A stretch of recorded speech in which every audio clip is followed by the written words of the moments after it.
إن الله وملائكته يصلون على النبي يا أيها الذين آمنوا صلوا عليه وسلموا تسليما ഓ വിശ്വാസികളെ നിങ്ങൾ എല്ലാവരും മുത്തു റസൂലുള്ളാഹിന്റെ പേരിൽ സ്വലാത്ത് ചൊല്ലണേ. അല്ലാഹുവും അവന്റെ മലക്കുകളും ചെയ്യുന്ന ഒരു ഏർപ്പാട്, ഇതുപോലെ ഒരേ ഏർപ്പാട് വേറെയില്ല. ഞാനും എന്റെ മലക്കുകളും ചെയ്യുന്ന ഒരു പ്രവർത്തനം നിങ്ങളും ചെയ്യണേ എന്ന് പറഞ്ഞ വേറെ ഒരു അമല് കാണിക്കാൻ കഴിയൂല.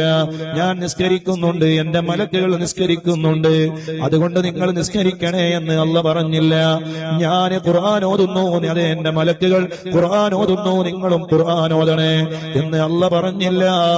പക്ഷെ അല്ലാഹ് പറഞ്ഞു, ഞാനും എന്റെ മലക്കുകളും മുത്തു റസൂലുള്ളാഹിന്റെ പേരില് സ്വലാത്ത് ചൊല്ലുന്നുണ്ടേ, അതുകൊണ്ട് നിങ്ങളും സ്വലാത്ത് ചൊല്ലണേ. അത് സ്വലാത്തിന് അല്ലാഹ് കൊടുത്ത വലിയ ബഹുമാനമാണ്, വലിയ ആദരവാണ്, വലിയ അംഗീകാരമാണ്, അള്ളാഹുവിന്റെ തൃപ്തിയാണ്, മുത്തു റസൂലുള്ളാഹിന്റെ പൊരുത്തമാണ്, സ്വർഗത്തിലേക്കുള്ള വഴിയാണ്, നരകത്തിൽ നിന്നുള്ള രക്ഷപ്പെടലാണ്, ഈമാന് സലാമത്താകാനുള്ള വഴിയാണ്. അതേ രോഗങ്ങൾ മാറാനും ഈമാന് വർദ്ധിക്കാനും അതേ പ്രശ്ന പരിഹാരത്തിനുമുള്ള വഴിയാണ്, എല്ലാത്തിനും പരിഹാരമാണ്. അസ്സലാത്തു അലൻ നബിയിൽ മുസ്തഫ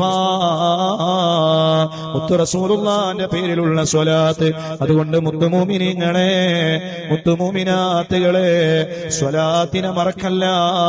സ്വലാത്ത് ചൊല്ലുന്നവരായി ജീവിച്ച് നമുക്ക് മരിക്കണം.